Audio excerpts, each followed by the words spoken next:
Many farmers grapple with shortage of feed and fodder for their livestock due to unpredictable rain patterns and the quality of available fodder. The downside of this is that it affects productivity of their livestock and their incomes.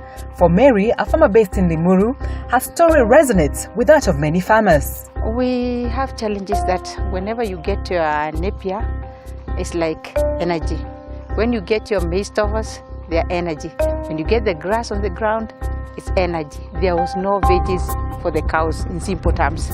So that's when we decided to work with the aircraft people to promote fodders, because they have a range of varieties that can go from 30% protein to about 40% protein, which is not easy to get in any other bag or any other source. Her narrative has, however, changed after she was introduced to the tree lucerne, also known as tagasaste, a fodder tree which traces its origins from the Canary Islands, vastly grown and consumed in Australia, and currently gaining traction in Africa. It's widely used on very deep sandy soils in Western Australia, but not elsewhere. But we introduced it into Ethiopia in 1984, where we grew it from about 1,600 metres to 3,500 metres altitude, and it had very wide adoption by farmers.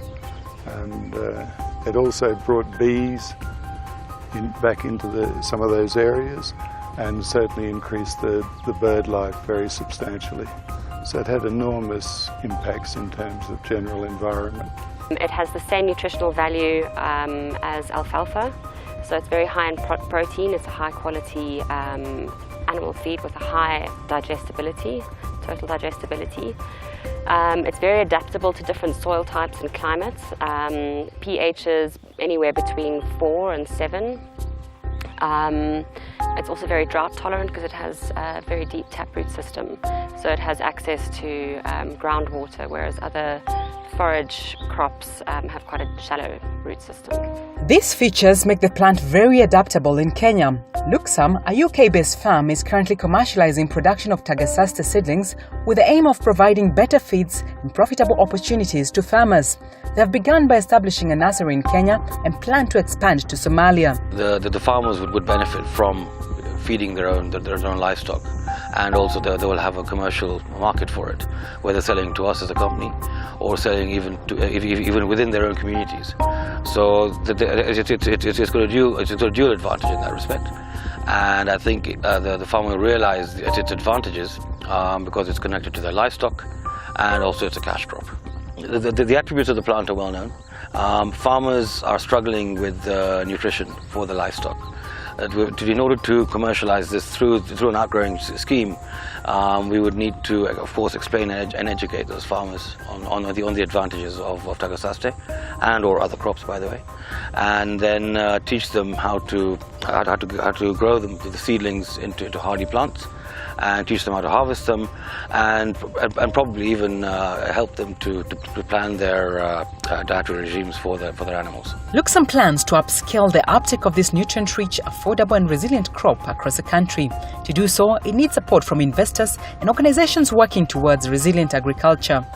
So far, it has received business advisory support through the Netherlands Development Organization under the Catalytic Sustainable Agribusiness Investment Project (CSAI), which seeks organizations working towards introduction of innovative agri-solutions. SNV, through the support of USAID Feed the Future initiative, is implementing the Catalytic Sustainable Agribusiness Investment Project that is helping enterprises that are inclusive in nature, meaning that they are involving the smallholder farmers as business partners, and also those activities are helping the farmers to be more resilient and also mitigate against effects of climate change. How we support Lucsum is ensuring that we do business advisory to help them in terms of how they can then tap into more opportunities, but more importantly, these enterprises suffer from what we call the missing middle in terms of investments. They have reached a level where they are too big for the micro finance institutions, but also too small for the commercial finance institutions. So now we are trying to work with impact investors who are also interested in not only economic returns, but also on social and environmental returns. Lucsum is one among 31 innovative enterprises being supported under the CSAI project, where 26 are Kenyan and 5 Ethiopian companies. So what's unique about Lucsum's business model?